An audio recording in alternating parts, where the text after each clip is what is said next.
so happy all of you are here. My name is Jason Camelio. I'm from the Office of Global Initiatives at Berklee. And this is our first global session for the fall 2022 semester here at Berklee. So we're super excited to share some great information with you. I just want to go over some ground rules for the session before we get started, and then we'll jump in and introduce our amazing guests. So this is a Zoom session, so it's a Zoom meeting. So Zoom rules will apply while we're working with our guests and their presentation. If you could keep yourselves muted, that would be great. And then we'll get in some Q&A and some discussion with all of you, and we'll have you unmute and come on and have conversations with our guests. You're welcome to put questions into the chat as well. And to get things kicked off with the chat, it'd be really great. Could you just in the chat, tell us where you're from, and if you're a musician, what do you play? You know, what's your instrument, or what kinds of music are you into these days? It would be really cool for all of us to get to see who you are and what you're doing. Here, I'll start. I'll jump in there. As you can see, I'm in my home studio. So I'm outside of Boston, and I do lots of music. So yeah, Puerto Rico. Oh, cool. Hostner. Hey, man, it's great to see you. Mark, cool. Great to see you too, Jason. Yeah, man. So yeah, put a note in there. Let us know what you play, where you're from. It would be great to have some information for our guests. And the other thing that would be good to know is, as you can see, I'm speaking in English. And if you would like for us to, oh, Sophie's here. Oh, great, nice. If you would like us to do this in English and Spanish, let us know, because we can do a translation once we get into the discussion with our artists. Cool. Also, new this fall, we are live streaming this session out on our social media platforms for Berklee Global and Berklee Espanol. So if you don't follow us online, please follow us at Berklee Global on all your favorite social media platforms, including TikTok. We're actually out there now. And Berklee Espanol. So, you know, follow us there. You can keep up to date on all the cool things that we're going to be doing, all the cool sessions that we have, the great artists, the master classes, the clinics. And this year we're going to be on the road. So we're going to be traveling to our global partners, and we're going to be doing events live at these locations. We'll be streaming the sessions from those locations. If you want to get information about upcoming sessions, you can go to our link tree, and that's where we update all of the sessions that are coming up that you can go and register for that are remote. And you'll also be able to find about upcoming sessions that are going to be in person. All right, great. So without further ado, I want to jump in. I'm super psyched. When we decided to do this session with our Berklee Global Academic Partners in Mexico City, Musica, they were stoked. We were talking about what's happening in the world of music, and the idea that predominantly we're seeing obviously lots of vocalists, lots of guitarists, and lots of songwriters and producers. And one of the things that we notice is that we really need more rhythm section players.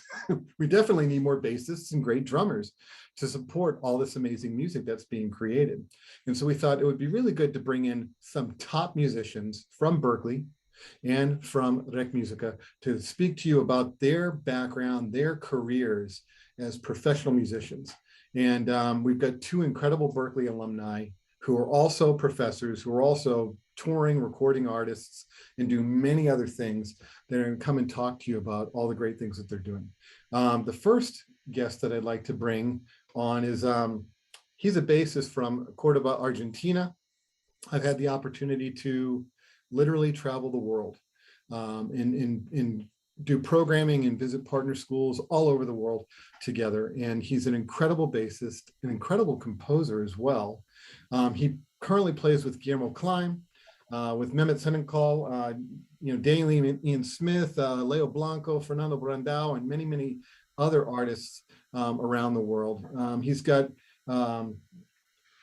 He's received grants from the Chamber of Music America and from the French American Cultural Exchange. And he's done some fantastic work. His Suite in Blue and White is something you all should go check out. But you should also check out some of his recordings on his website. And let me grab his website here and throw it in the chat so you can all go bookmark that.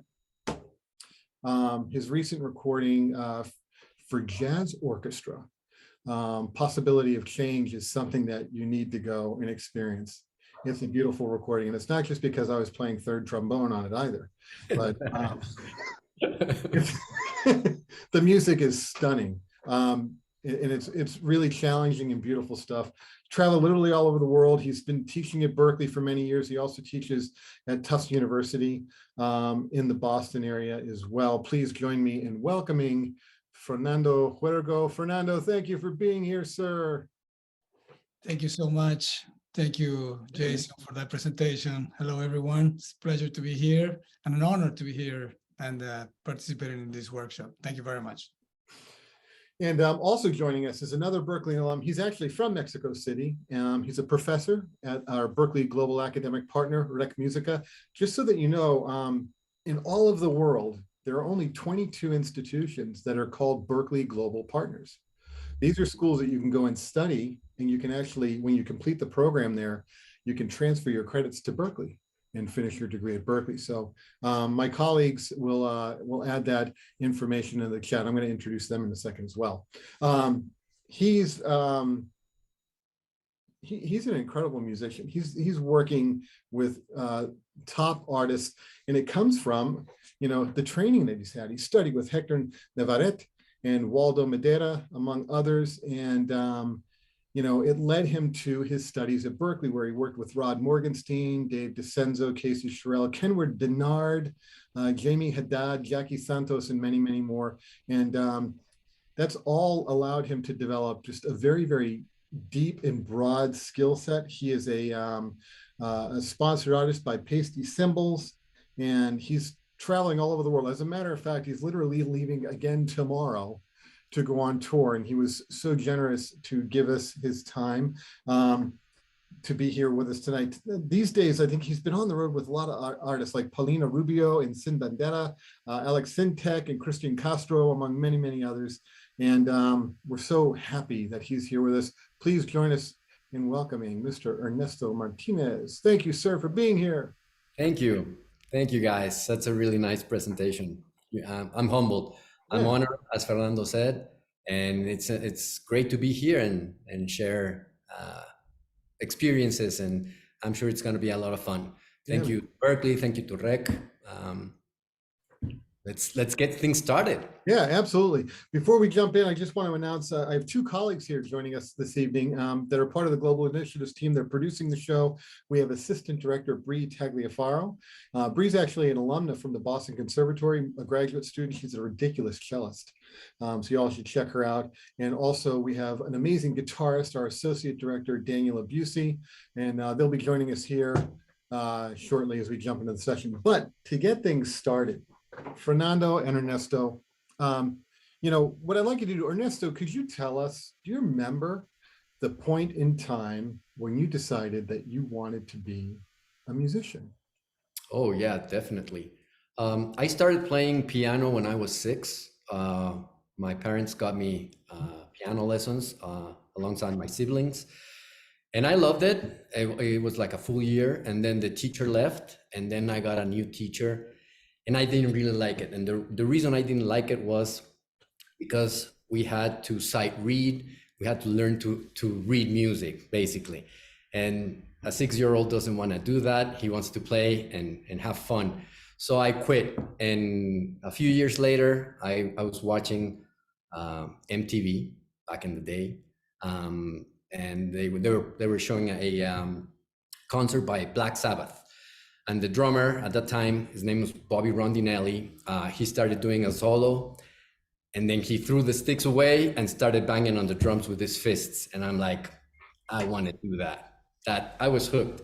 So I asked my dad, and I said, I want to play drums. And he said, you're crazy. No, it's not going to happen.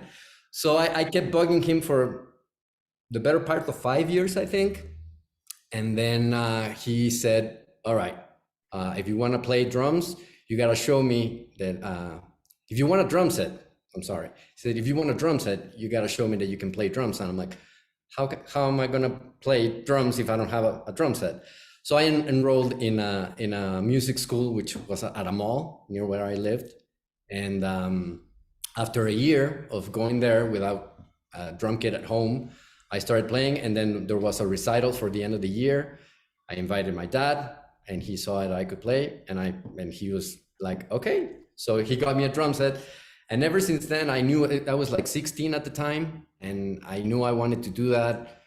And it's funny because when I went to Berklee, everybody thinks like they have this unique story saying like, my parents didn't want to let me go to music school.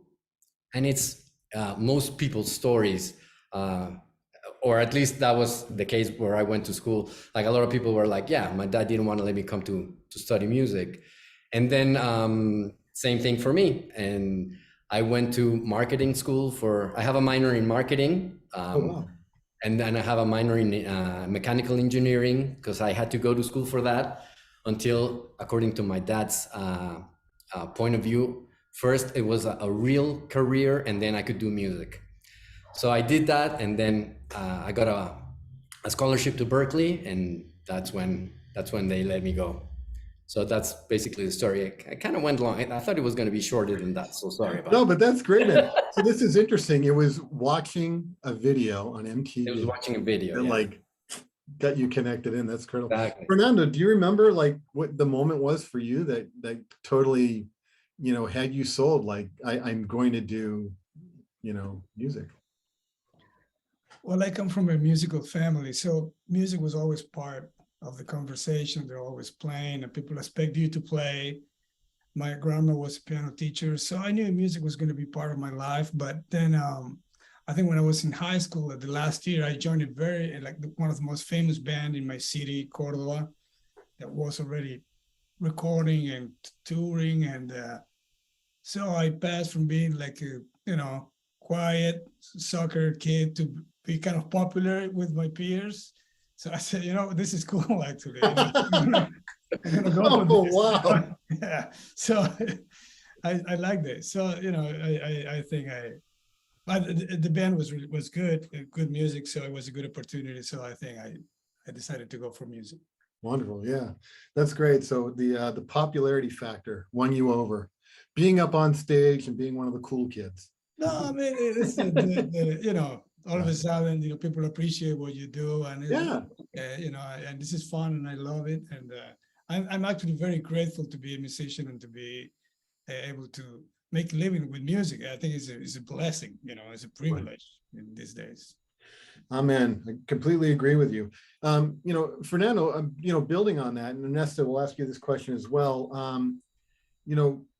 Making a decision to study music formally is a big deal because, as we know, especially in the professional world, many of the entertainers, artists that we see out there, it's not as if they're going to school to get access to this information. But you're both rhythm section players as bassists and drummers. And what was it, Fernando, that made you decide I really need to go and study this in a formal setting at a school? What was it that you were hoping, and what is it that you think you got out of that experience? Well, I was in high school, living in Buenos Aires. I started taking lessons with a bass player called César Franov, who was playing with Luis Alberto Spinetta, who is a famous musician in Argentina and probably known in Latin America as well.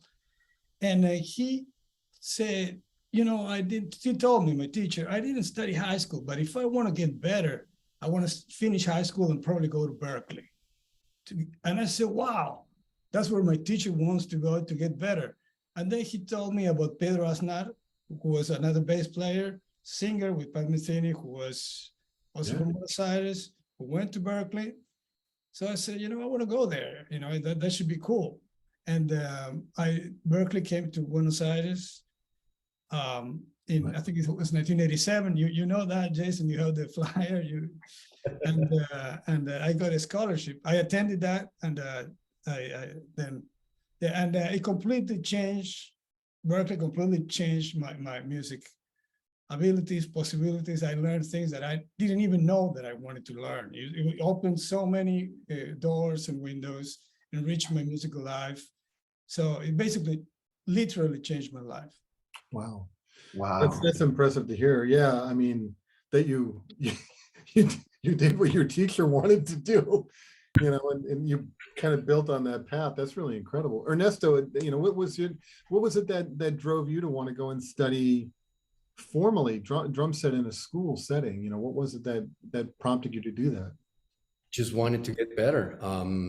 One of the teachers that you mentioned, Hector, he's probably one of the better known names in drumming here in Mexico.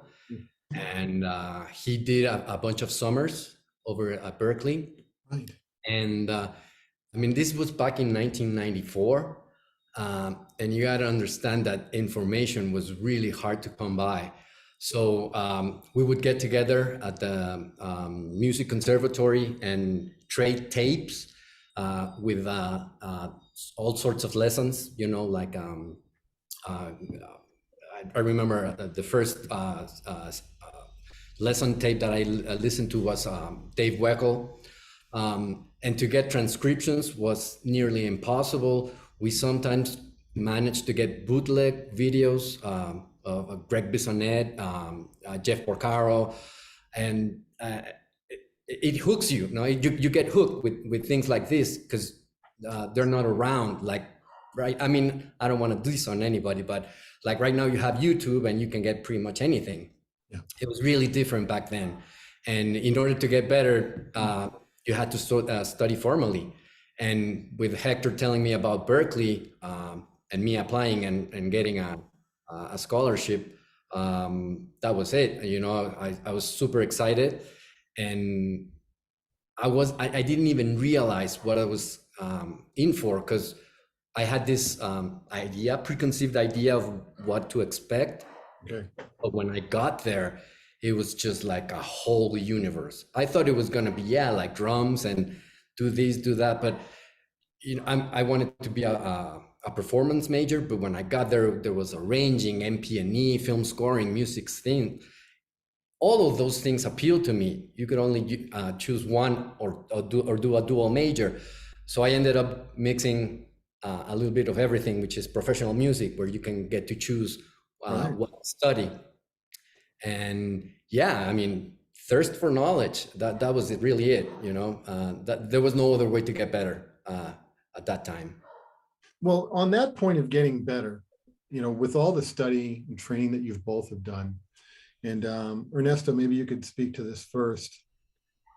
As a rhythm section player, in talking to the musicians that are joining us here this evening, can you talk about what are some of the expectations that professionals have of you and you have of other professionals when you walk into a recording situation, a rehearsal, or, for instance, tomorrow going out on the road? What are some of the things that are expected of you that you feel are important for this audience to know? Yeah, I think that's a great topic because like the easy answer is to know your stuff, like know the songs. Okay. But I wouldn't even say that that's half what you need. You have to have a great attitude. You have to be proactive and be able to mingle with the guys you're working with. You have to have great equipment. You have to be able to tune your instrument. There's a lot of things that aren't exactly, they don't pertain to playing per se. I mean, it's like arriving on time. This major thing. A lot of people don't take care of these things, and sometimes they wonder, I nailed the part, like for instance for an audition or something, I nailed it, but you got there late and you were cocky and stuff like that. Nobody's gonna hire you. It doesn't matter if you have the best groove in the world. And I've had many experiences where people don't get hired because of their attitude. And that's mainly it. That would be probably my best advice. Have a good attitude towards the people you're working with. So being a professional is really great. So this is interesting. We've got somebody who just shared their screen. Yeah, Mateo. Hey, Mateo, could you stop sharing your screen, sir? I'm not sure how you got to be a co-host. Looking good, Mateo. That's pretty cool. He took over our Zoom session. Picture. Congratulations, sir. Do That was pretty awesome. not hack computers also. Yeah, no worries. Yeah, hey, it happens. Yeah, but the professionalism factor is really, it's the attitude. It's coming in with, you know, the preparedness, but the humility and the willingness to work, I guess. Yeah, totally. And Fernando, you know, as a bassist, you know, in your experience, you know, what do you know, because you lead a number of different groups as well, and you're on in a number of different projects as Ernesto is. What are the kinds of expectations that you have or that you run into when, you know, when you're doing work? Well, yeah, like Ernesto said, I think, which is overlooked, you know, punctuality, you know, it's Ron Carter, the other day, somebody asked about his trio, the members. He said, well, they're always come on time. That's the first thing he said. He didn't say they swing, they play great, they're chops. They're not, they say they're on time, you know. And you can see, I mean, whoever has been on the road, you know, remember my first long tour in Europe, 45 days. We were supposed to leave, I think, at 7:30. And at 7:28, I was in my room, you know, and I get a phone call. Hey, where are you? I'm like, man, I'm about to go down. Oh, hurry up, you know. I came down and it was like, man, at 7:30, the van leaves, okay? That's it. You're here. So, wow. So many times when I go and I can tell which musicians have been on the road and who hasn't. You know, the guys who come 7 minutes late to a meeting, oh, this guy hasn't been on the, you know, it's, you learn to be very disciplined because it's kind of, it's like almost like being a little bit on the army. You have to, it's fun, but you have to be on time, you have to be efficient, you have to produce, and you have to be able to like Ernesto said, you have to be able to get along with everybody. People have to enjoy working with you because if you're going to be eating, driving, rehearsing, sound checking, eating with you for 2 weeks or 6 months, you have to be a pleasant person to be in, somebody who can, flexibility is a must. You know, you have to be able to adapt to situations and, you know, try to be cool all the time, you know, otherwise it's, you're a drag. It's very difficult for other people to work with you. Another thing, I had the chance at Berklee to see one workshop by Ray Brown. And somebody asked him, what's the most important thing for a bass player? And he said, repertoire. You know, to know repertoire of whatever styles you want to be working on. Actually, I tell my students, the repertoire that you know is the style that you're going to be working on. You know, if you're into top 40 music, probably you're going to try to get into touring bands, maybe some wedding bands. If it's more jazz, you're going to be working more with jazz, obviously. But repertoire, the more music you know, the better off you're going to be. I think that's in general. I play in a few jam sessions. And the difference that I see between professionals and amateur musicians, a lot of times is repertoire. I see a lot of musicians with books and stuff, and the professionals expected to be able to play without music. And that's something that I would recommend, and people expect from professional musicians to know repertoire. Well, I guess for both of you, just to follow up on that, because there's another question I want to go as well, but how do you build your skill at this? You know, how do you build your skill at, I mean, if you're a musician who's just coming out of a college program and you're getting that first opportunity to go out on tour, you know, what would be this sort of like the sort of checkbox of advice that you might give a person like that as they're about to step into that professional experience? You know, or is there something they can do before that by playing local gigs and you kind of build up to that ability to go on the road? What is it that you would recommend? You know, either of you could please jump in, you know, on that. Yeah, experience would be the first thing that comes to mind. I mean, doing it, you're gonna mess up. That's inevitable, but learn from the mistakes. you have to be able to take criticism, which is really, really, really tough, you know, and you have to be able to, when you have an opinion, to give it in a way that it's not hurtful to anybody, or you don't want to, you know, say things that might get you in trouble. I've done it. Whenever I teach a class, most of the times I tell my students, learn from my mistakes. Don't do them yourself. And I try to tell them as much info as I can. It sort of becomes,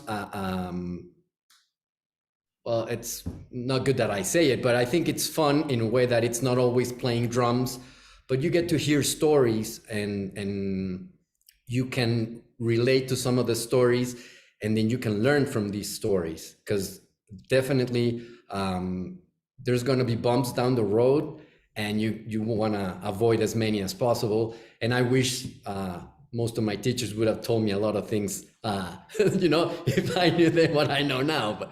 But yeah, I mean, basically it comes down to experience and getting yourself out there, and be patient, you know, and learn. You have to keep your ears and eyes very open. Yeah. Fernando, do you have anything to add on to that?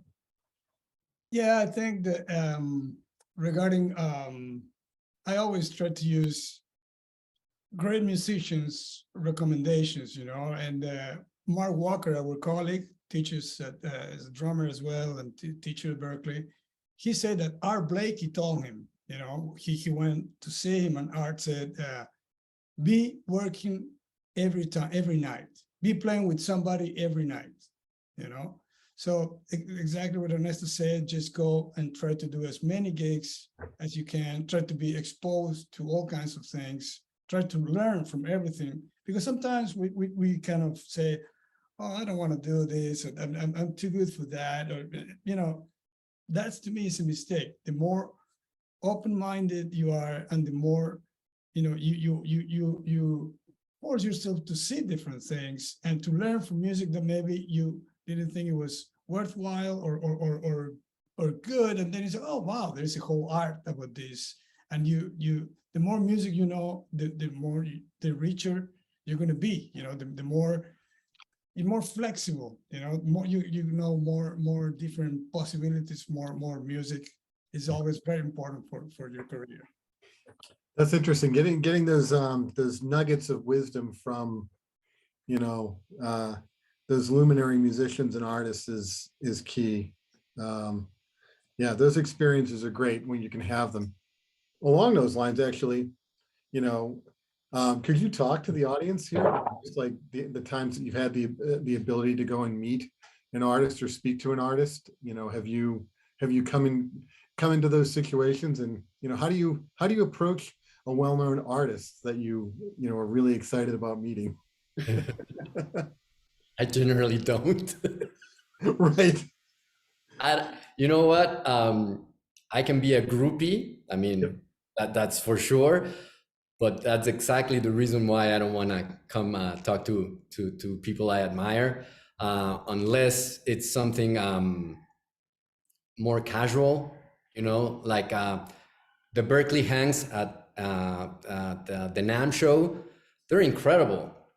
And I got to meet Les Sklar there, and I was like pooping my pants. But he's a Berklee alumni, and it was a hang, you know, for alumni. And I mean, he's such a cool guy. He wouldn't remember me, of course. Ken with Denard was there as well. So everybody was just hanging like buddies, because that's what we are, you know, in the end.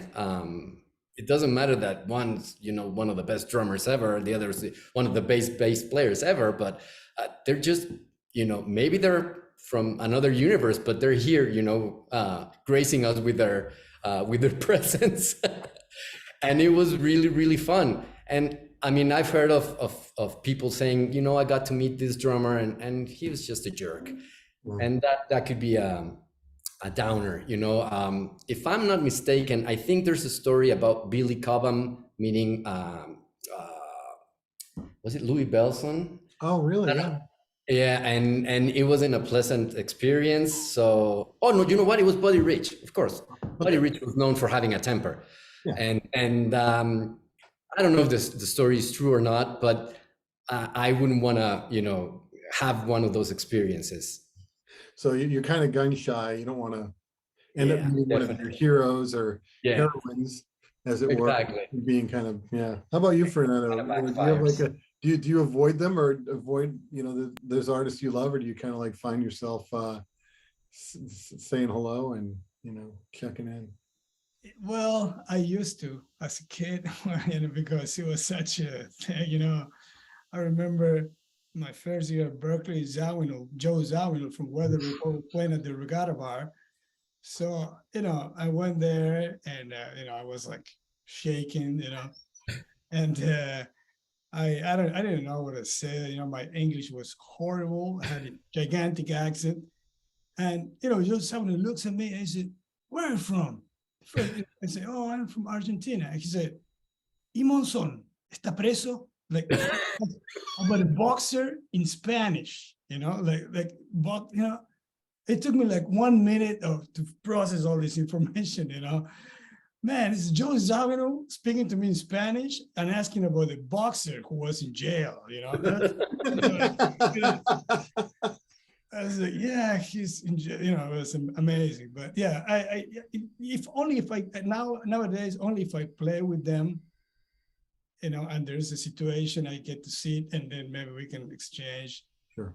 But for example, I did a couple of weeks ago. I was in Portugal and I was with Jeff Ballard, and I had playing at the festival, and I knew he played with Ray Charles for 3 years, and I've been playing with Jeff for 25 years in this band, and we briefly spoke about it. But after the pandemic, I don't know, you get a different, to me at least, I get a different. So we sat down. It's like, man, tell me about that, and we had a nice conversation. But in general, now if I see somebody great, unless I know him or her, or we get to play together, I don't say anything. Yeah. Cool. Both of you have sort of had your careers evolve over time as professional musicians, and in addition to being world-renowned, highly established rhythm section players who are getting hired for recordings and getting hired for performances and tours and festivals. You've both gone on to do other things beyond that role. And, Fernando, could you talk about like how you decided to kind of like move into different directions with your work, whether it's being an educator or being a composer? What is it that, drove you to kind of keep evolving as an artist and just to expand, what it is that you are doing creatively?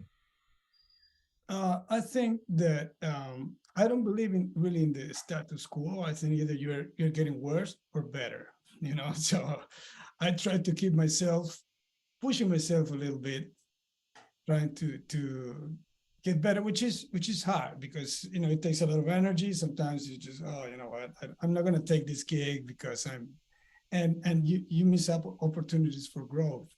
So I always wrote music. I had bands. I had trios, quintets, and then we started a big band. Jason, you've been with me since the beginning, and that's another way of trying to push myself to keep learning. I took lessons, studied a lot, and try to keep growing as a musician, as a bass player, and I think is very important. Learning to me is what it's all about. And as Joe Patitucci said, there is one period where you learn from when you were like 18 until 23, where you can learn a tremendous amount of information. Then it gets slower. And I agree with that statement, but I think that we have to push ourselves and keep doing our best to keep evolving and growing, as musicians and as person as well.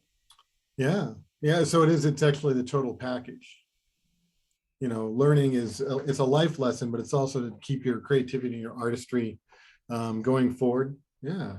Ernesto, how about you? What is it that's pushed you forward and helped you to continue growing in your skill set and in all the things that you're doing? Doing something that you're not supposed to do, which is comparing yourself to others. You know, like you see all these kids now, they're like Bruce Lee, and you see chops all over the place. I don't want to do that, but it's really impressing, you know. Yeah. Either that or watching Steve Gadd just laying the fattest groove there is, and and expanding a little bit. Like when I started teaching, actually when I was at Berklee, I took a few classes where they teach you how to be a teacher. If I remember correctly, one was called the studio teacher. I forget the other names. And I was like, if I don't make it as a musician, I have something to fall back on being a teacher, which is kind of dumb, you know, if you ask me now, because it's like I was sort of putting being a teacher down, you know. And then I started teaching, and I'm like, I think I'm learning more from my students than they are learning from me, you know. And it's mind blowing, you know, like what you can achieve by just being a teacher and having a great connection with somebody that's eager to learn the instrument, you know, the way you are. And it's so rewarding. It's so rewarding. Like I have a student right now. He's actually a guitar player, but he wants to learn to play drums, and he's such a hard worker. And even if it's only like the smallest improvement every class, I'm so proud of him, because I know it's really hard for him, and it makes me feel really good. I mean, maybe even better than if I have a really talented student and comes in with the lesson just, you know, and kicking ass at it. But it's that, you know, it's very rewarding being a teacher, and that motivates to be a better player / teacher, and it keeps you growing. Absolutely. Yeah. I love that description. I think, and I'm sure, Fernando, that resonates with you, that the work that you do with all your students, it's super rewarding. Yeah. I'd like to open up to all of our guests here. You know, feel free, if you have a question for Fernando or for Ernesto, you can raise your little Simpsons looking Zoom hand, and we'll have you come on the screen. Or if you're kind of shy and you don't want to talk, you're more than welcome to type your question in the chat. You know, do we have anybody here that would like to come in and ask a question? You know, if you're a drummer, if you're a bassist, we'd love to hear from you. Feel free, you can just raise your hand again, or you can throw that question down in the chat, and we'll read it and answer it.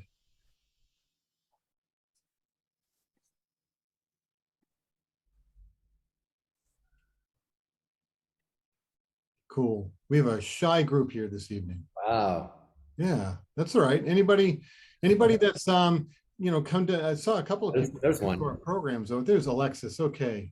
All right, Alexis, we're gonna ask you to start your video, and we're gonna bring you in. Okay. Go ahead and turn your video on. Give me 1 second. Hello, Hey. Hey. I'm live from break. Hello. Oh, nice. Yes. He's in the So, classroom. Look at him. He's still I'm- studying. Yeah, I have a class in a couple of minutes, but I wanted to ask you. Thank you, both of you, Ernesto and Fernando, for your talk. It's really like I've really learned from it. Just like outside of how to have like the best technique as a musician, just being a musician, it's not just like who plays the fastest or who's like the best in their instrument. It's like a lot more than that. And I wanted to ask you, I was having a conversation yesterday with someone, and we are talking about like the precision and the beats, and how like classical musicians are used to, and many people are used to like playing to the exact beat, and some of them, or a lot of us, also include like some groove and maybe a slow down a little or rush, depending on the feeling of the song. Like in your experience, how do you like play with those accommodations to a song without losing the beat or without like just going off beat? That's a great question. Fernando, Ernesto, either of you want to jump in? And Sure. I mean, first of all, there's a difference between rushing and playing ahead of the beat. You know, they're two different things. or dragging and playing behind the beat. When I studied with Kenwood at Berklee, the first 10 minutes, maybe a little bit less, 6 minutes of the lesson was me just with a metronome hitting a pad, tick, tick, tick, and Kenwood was taking notes to see if I was rushing or ahead of the beat, or if I was behind the beat. And I guess what I'm trying to say is you have to practice and practice and practice, and whatever the music calls for is what you have to go with. Sometimes if you play ahead of the beat, it's gonna sound like the music is rushing, which is normal. If that's what you're going for, if that's what the song needs and the band is looking for, then by all means go and do that. Or if you need to lay a fat groove, like I was mentioning Steve Gadd earlier, try and do it behind the beat, but always with the metronome. And just make sure that the metronome is a tool, and you do not become dependent on that, because you're gonna have to play without a metronome, a very significant amount of times. So that would be what I would recommend for now. Yeah, Ernesto, great. Fernando, any thoughts on that, on Alexis's question?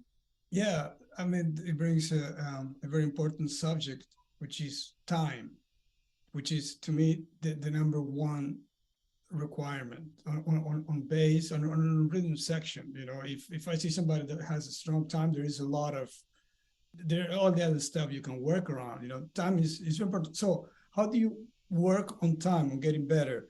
Some people say work with a metronome. Others say never use a metronome. I say I try to avoid never and always. I say work with the metronome and work without the metronome, because like Ernesto just said, sometimes you're going to be playing without the metronome and you have to be the metronome.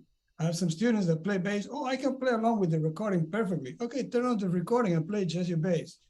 And this, it starts like completely shaking. It's like, you need to work on this. You have to have your own inner time and develop it, so we can have a conversation with the drummer. You don't depend on the time of the drummer don't depend on the time of the bass player. You're sharing, you're finding a common ground where to work on, all right? So that's, to me, time is very important. Another thing is, to me, the time feel of certain styles. If maybe Ernesto can expand about this, but if I'm recording a pop song or R&B or soul, something like that, usually the time feel is right in the middle. But if I'm playing jazz, if I'm playing Latin jazz, Brazilian music, it's a little bit on top of the beat. That's at least how I feel it in general. So John Paritucci came to one of my jazz classes, and after hearing all my 6 bass students, he said, how many of you listen to the jazz? And just 2 raise your hand. Raise their hands, and they say, how do you expect to play a style if you don't listen to it? So to me, is you have to, whatever type of music you want to get better at, you have to practice, you have to listen to it, and you have to play it as well. Excellent. Yeah, man, that's brilliant. And I love what you both touched on. I think the thing that comes across, and Alexis, thanks for your question, it's this idea of control. And I remember being in a masterclass with Michael Brecker and Randy Brecker, and they did a masterclass on time. And as a horn player, it was fascinating to see how they could control the placement of the notes and the consistency, whether it was in the center of the beat, whether it was at the front of the beat, and they could always place it right there. And they knew exactly why they were doing it and what the effect was having. And that was a communication piece with the rhythm section player as well, because the rhythm section player could then pick that up, and that became an understanding, a piece of the communication. So it's a really fascinating space to delve into. So, ladies and gentlemen, I think what Ernesto and Fernando are both talking about, different approaches are definitely worth exploring, but developing that internal clock, it's tough. It takes hours and hours and hours, is something that I think we all need to invest our time in. We've got another question here. Alex, you want to turn your camera on? We're going to bring Alex Toledo in. There you are, sir. Thank you. And we're going to add him to the spotlight. Hey, Alex. Yes, sir. Good to see you, Jason. Hey, man. Thanks. Long time no see you.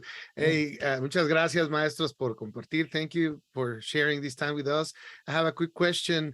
The best foundation, group foundation happens when there's like chemistry between bass player, drum player.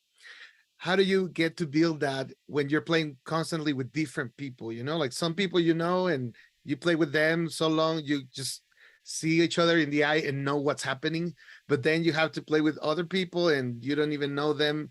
How do you get to build that, I guess, relationship on stage?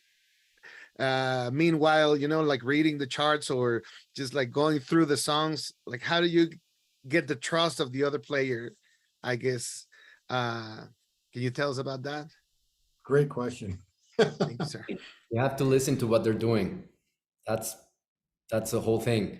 If you know what they're doing by listening to them and interacting, then you're going to be good. I mean, find common ground, but you have to keep your ears. So, I mean, not just for playing with new players, even if you played with the same bass player, if you're a drummer for like 10 years, it doesn't mean you stop listening. You always have to listen. Fernando. It's all about listening to me. That's the number one thing that is hard to understand when you're starting in music. But to me, if you want to play music, it's all about listening and reacting and being flexible. So I think the key word in this one is flexibility, because I'm playing tomorrow and Saturday with a drummer that I never met. We're going to do a sound check run over very difficult music, and we had to work. I go and sometimes I play with drummers that I never met. And that you have to play for 4 hours, and at the end of the evening, hopefully you shake hands and get paid, and maybe you play with him again and say, I'm not gonna work with this guy because it's not somebody that I would call for my gig. But you have to make it work. You have to, okay, he tends to be on the top side of things, or he's dragging a little bit, so you have to try to make it work, adapt, and try to make the music work. So it's very important if you want to expand, besides just working with one person, if you want to be called as a professional and play with many different people, to be flexible, understand where is, listen to the drummer or bass player, and the rest of the rhythm section of players, not only the rhythm section, of course, everybody plays time, and then try to make the best of it, try to make it work. That's very important. It sounds like, from what you're asking, Alex, and I think Ernesto and Fernando have both shed some light on this earlier, at different levels of your professional experience, when you walk into that recording session, that rehearsal, that performance session, perform that gig, there's like a low threshold of like, you at least have to be able to do this. It seems like that's what you're both expressing. And then you have to use your ears depending on, the level of complexity of the performance, or, if you're playing like, Ernesto in a big arena show or something like that, or a big club show where there's another factor, which is the way you're communicating with the audience, and you've got to work together because it's all about communicating the music to the audience. So you've got to figure out, you've got to build your skills up to get that base level of expertise happening. And then you've got to use your ears to stretch. Does that sound right? Yes, sir. Yeah.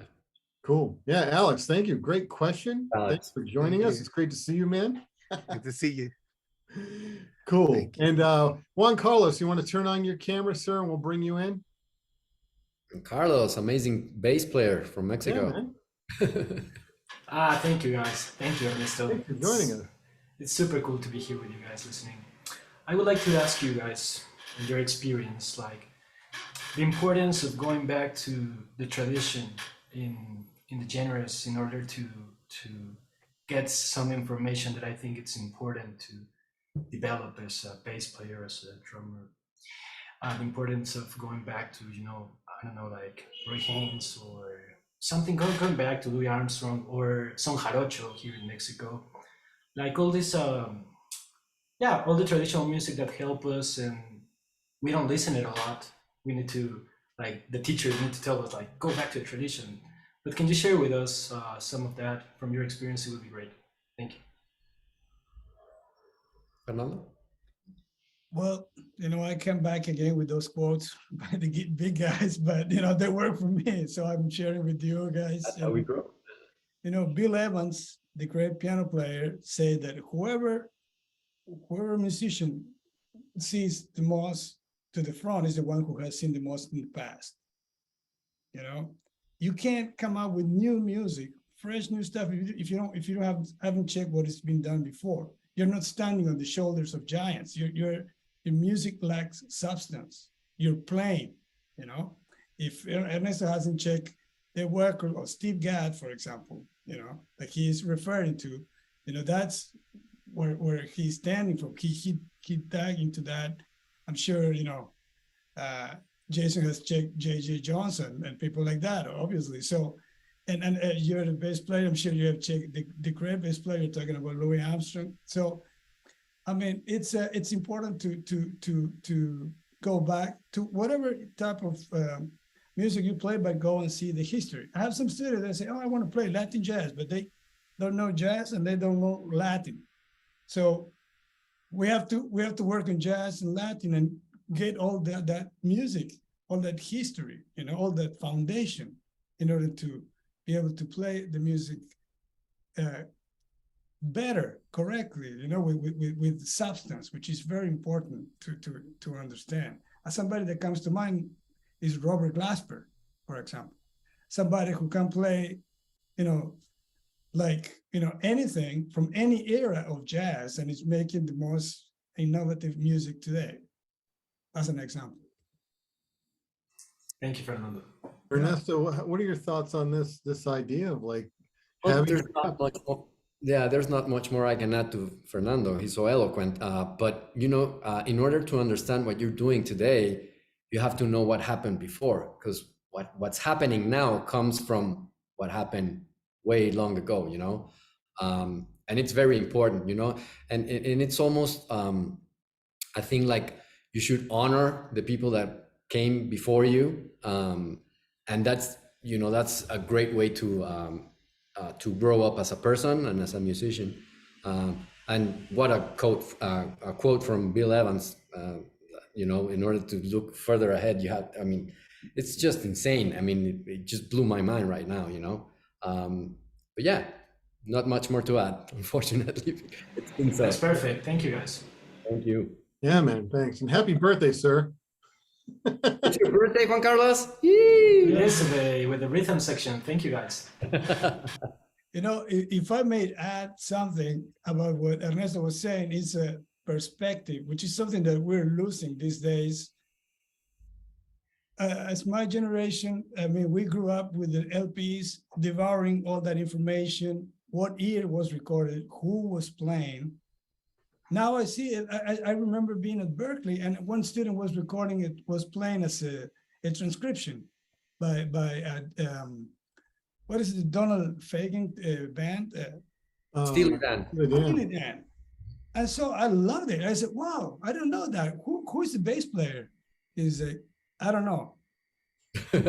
You don't know who you transcribe?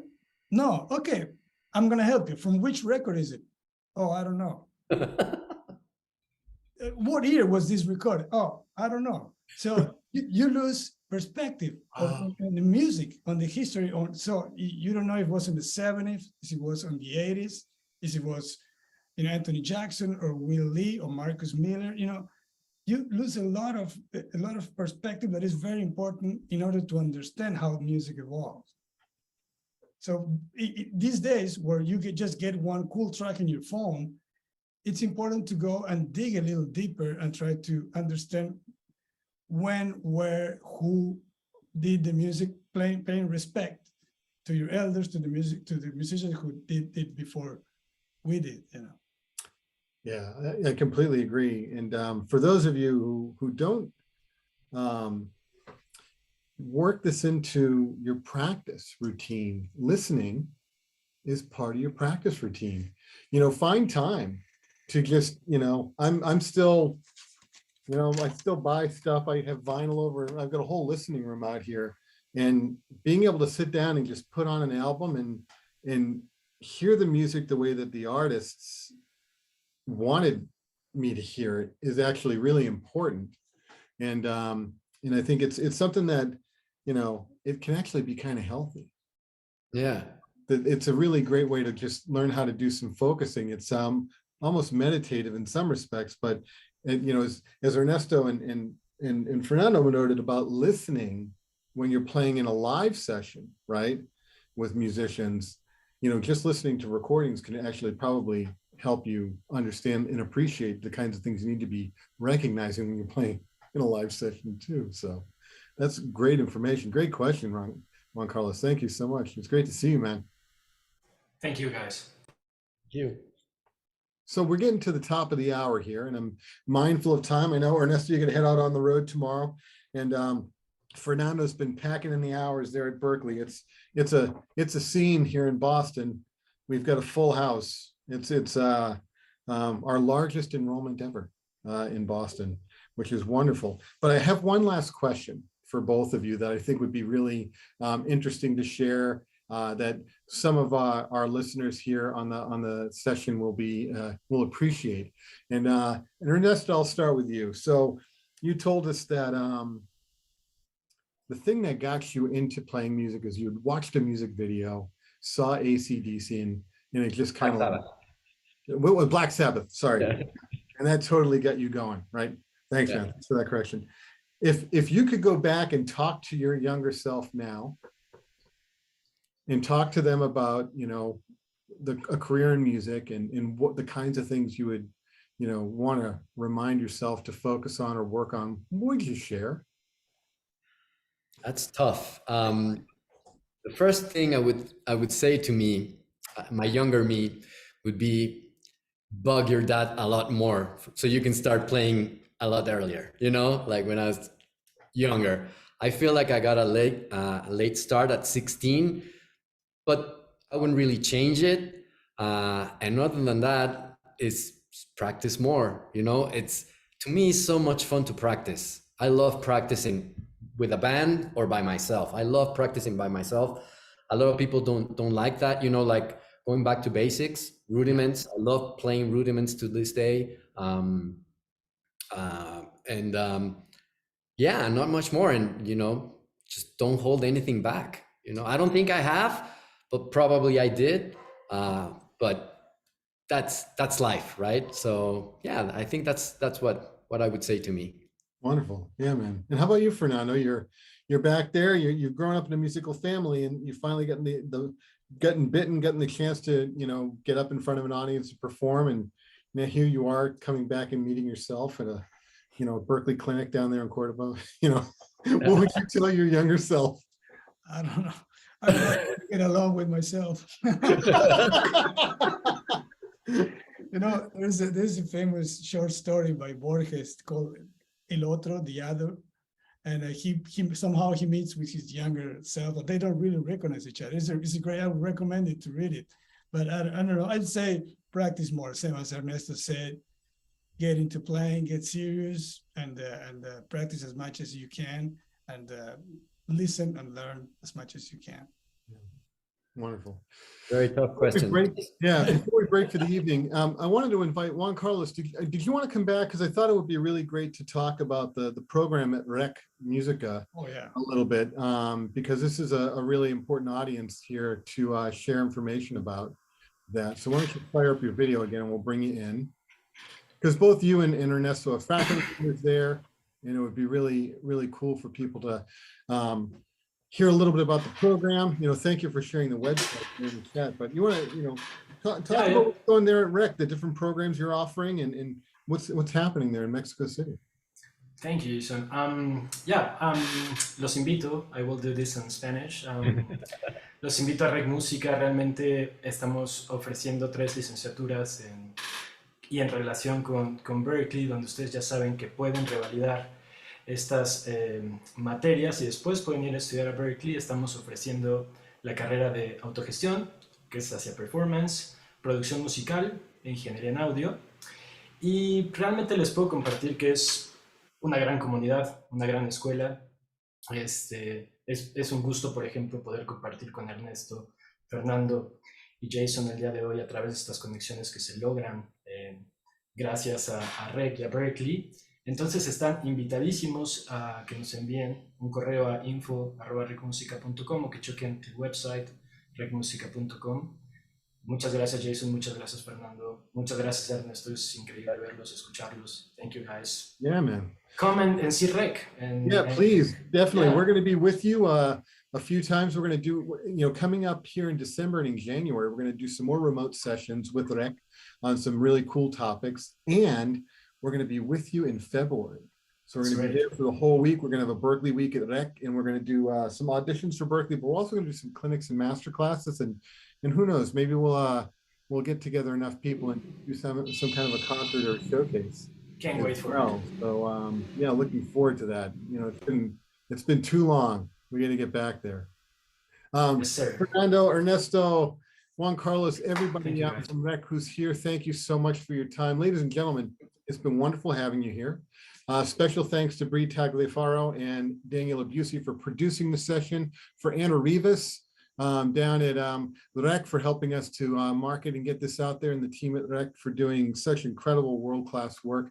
We look forward to seeing you. Be sure to follow us at Berklee Global and join us at the next session. We'll be here. I think we got sessions starting again in the next week or so. We're out on the road. So we're going to be doing sessions from all over the world on all kinds of cool topics, and hopefully some of them interest you. And just keep playing great music, everybody. All right. Thank you, Jason. Thank you, Fernando. Juan Thank Carlos, you. everybody at Berklee and Rec. Thank you so much. Cheers. Take care, everybody. Good night. Thank you, everybody. Good night. Chao, gracias.